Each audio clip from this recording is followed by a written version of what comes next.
why living in big city, metropolis, cosmopolitan cities can be the worst thing for your career, your prospects, ability to make money, ability to acquire wealth.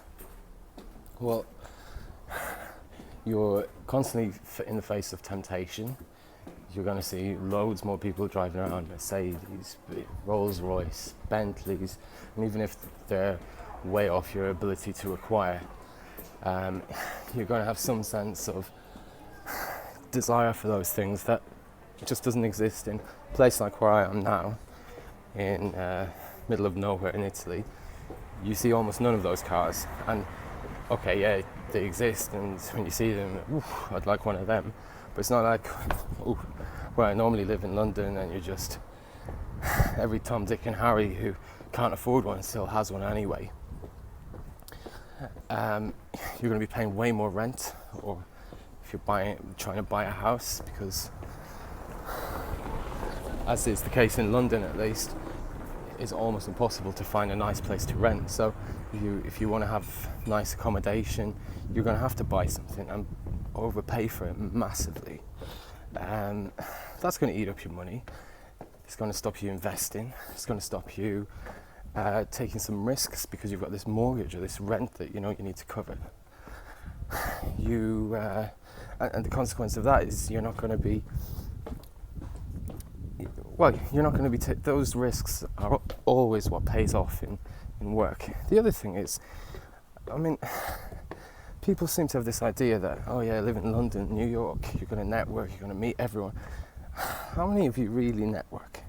How many people who live in these cities actually network versus just go out with their mates, go out with their friends? I never network like that, and you don't need to do it like that anymore.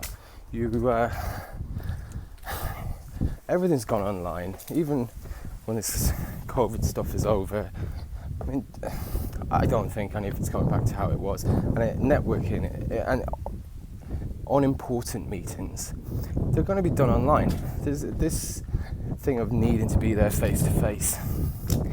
It's got its advantages, but if you don't actually do it anyway, the benefits you'll get from living somewhere cheap, somewhere where you're not tempted the whole time, somewhere where your neighbours, your friends, the people around you, they're not obviously financially, or it's not even obviously financially, they don't have the appearance of being affluent, and they're not as bothered about it.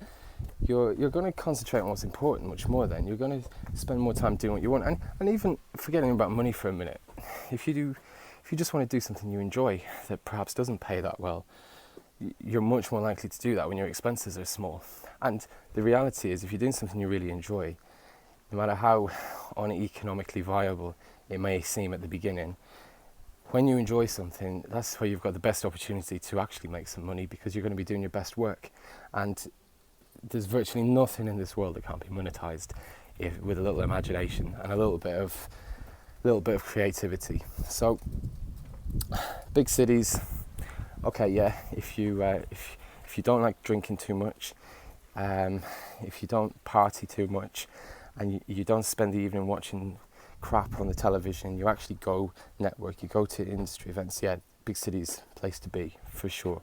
But very few people actually utilize them in the way that they think they do, and in the way that most people understand the benefits of being in a big city. Very few people actually follow through on that. That doesn't mean you can't be successful, even in a big city, but you're really improving your chances the longer you stay somewhere quiet, somewhere small, and just put your head down and work. There's no better antidote to getting what you want than a little bit of concentration, determination, and just putting the hours in. So if you are interested in tech career, well, Tech Herd's the place to go. Otherwise, subscribe. You might see something else useful in one of these videos.